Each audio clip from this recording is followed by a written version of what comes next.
હા, અમે પેલા ગયા એટલે ટિકિટ લીધી ત્યાં દરવાજે, ટિકિટ લઈને અમે અંદર ગયા અને અંદર જઈને ઘડીક 2-3 મિનિટ રહીને ફાયરિંગ થયું.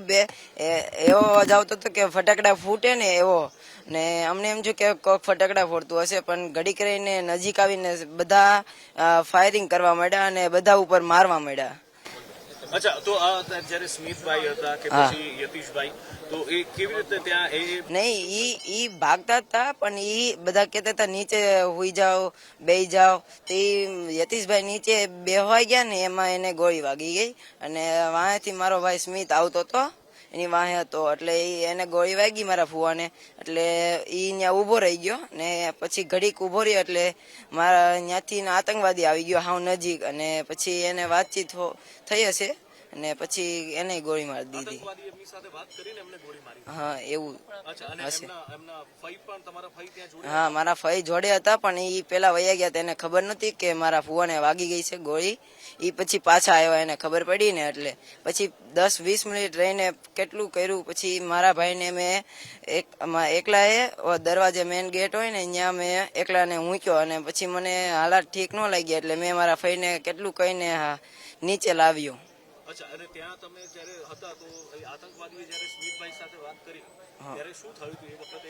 એ તો મને નથી ખબર, હું ભાગતો હતો ને મેં ખાલી વાયા જોયું એટલે થોડીક વાતચીત થઈને સીધી ગોળી જ મારી દીધી. અચ્છા, કેવી રીતે ક્યાંથી ગોળીઓ આવતી હતી? શું તમને? નહીં, એ તો બધી આખું ગ્રાઉન્ડ હતું એટલે ફરતી થી આવતી હતી બધી કોરથી.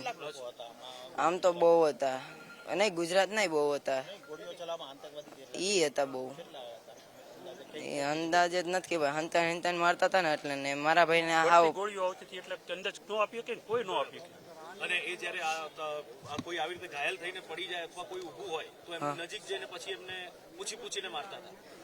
હા, એવું થતું હતું, મને એ પાકી ખબર નથી.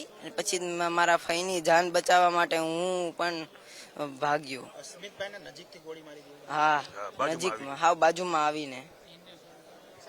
12 જણા ગયા હતા ને 20 જણા હતા, પણ 12 જણા ઉપર ગયા હતા. નહીં, એમનામ જ લીલા કલર જેવા હતા, ખાલી લીલા જેવું ને પેન્ટ ગમે એ હતું પહેર્યું. નહીં, આર્મી ના. હા, એવા જ. નહીં, એવું કાંઈ નહીં, ખુલ્લું ફેસ હતું. બધો ભાગ દોડમાં જ હતો. હું એકલો ખુલ્લા પગે આવ્યો અને મારા ભાઈને ઘોડામાં બેહાડીને આવ્યો.